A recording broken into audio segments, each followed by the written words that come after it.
दर्शकबिन दशैंको मुखैमा घट्यो ठूलो दुर्घटना, 3 जनाको मृत्यु।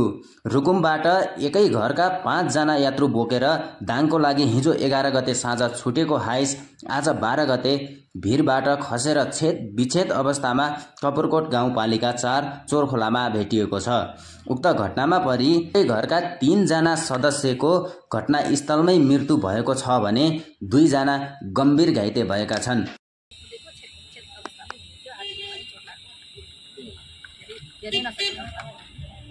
तस्बिर हामी चाहिँ यो अहिले घटनास्थलमा छौँ र जुन घटनास्थलमा दुर्घटनामा पर्नु भएको व्यक्तिहरू हुनुहुन्छ उहाँहरूलाई भेट्न, घाइतेहरूलाई भेट्न सँगै चाहिँ मृतकहरूको शनाखत गर्नका लागि चाहिँ यति बेला रुकुम पश्चिम बाफीकोट गाउँपालिकाका अध्यक्षज्यू नै स्वयं आफै यहाँ घटनास्थलमा आउनुभएको रहेछ। अध्यक्षज्यू कति बेला आउनुभयो? म करिब बिहान 3:30 बजे यो घटना थाहा पाएँ। हजुर। थाहा पाइसकेपछि म करिब 4 बजे कुलसुर पुगेको थिएँ। हजुर। म कुलसुरमै थिएँ। हजुर। त्यहाँ त्यसपछि म यहाँ आउँदै गर्दा फेरि 2 जना बिरामी छन् भनेर घाइते छन् भन्ने सुनेपछि म डाक्टर साहबलाई भन्न लगाएको थिएँ। त्यहाँबाट घाइते पठाइदिनु भयो। डाक्टर साहबले फर्स्ट एड गरेर उहाँलाई नेगरन्ज पठाएर करिब म यहाँ 5:30 बजेतिर म यहाँ अहिले घटनास्थल हेर्नुभयो, घटनास्थलमा के कुराहरू पाउनुभयो, कसरी घटना घटेको भन्ने विषय त अनुसन्धानकै क्रममा छ, तर पनि हेर्दाखेरि सर्फेस लेभलमा के पाउनुभयो अध्यक्षज्यूले?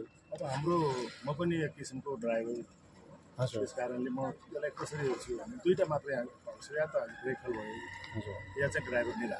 हजुर। त्यो 2टामा एउटा सक्छ। हजुर। र ड्राइभरको फेल भयो भन्ने थाहा पाउने बित्तिकै जसले पनि आफू बाँच्न, अर्को भनेर आफू बाँच्ने मन पराउनु भएको हुनाले ड्राइभर हाम फाल्यो कि भन्ने त्यसमा छ। र अर्को ब्रेक फेल भएर पनि आत्तिएर यो घटना घट्यो भन्ने छ, त्यस्तो पनि देखिएको छ। जस्तो अहिले चाहिँ हजुर आफ्नै गाउँपालिकाको सबैजना पर्नुभयो, को हुनुहुन्छ? 3 जनाको घटनास्थलमै ज्यान गयो भन्ने कुराहरू आयो, को हुनुहुन्छ उहाँहरू? एउटै परिवारमा नाम ठिक्क फेरि बिर्सन्। हजुर। एकजना प्रकाश शशिधर केसी, आमाको नाम चाहिँ एकजना आमा हुनुहुन्छ पपी हुनुहुन्छ र 2 जना घाइते, एकजनाको नाम हिमा हुनुहुन्छ भने अर्को घाइते नाम खगेन्द्र केसी हुनुहुन्छ। उहाँहरू चाहिँ नेत्रन्ज उपचारमा हुनुहुन्छ। मृतकहरू चाहिँ भर्खर शनाखत भयो। यहाँ सल्यान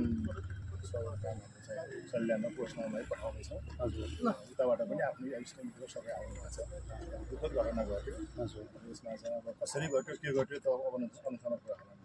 तर हाम्रो चाहिँ सरस्वती हेर्दा चाहिँ यति ठुलो घटना, यति ठुलो दुर्घटना फेरि एउटै परिवारको पर्नु भएको छ। एउटै परिवारभित्र 5 जना एउटै परिवारको पर्नु भएको छ। ए सबै एउटै परिवारको? एउटै परिवार भन्दा पनि भाइ बकालको पर्नु। भाइ बकालको साह्रै दुखी छु।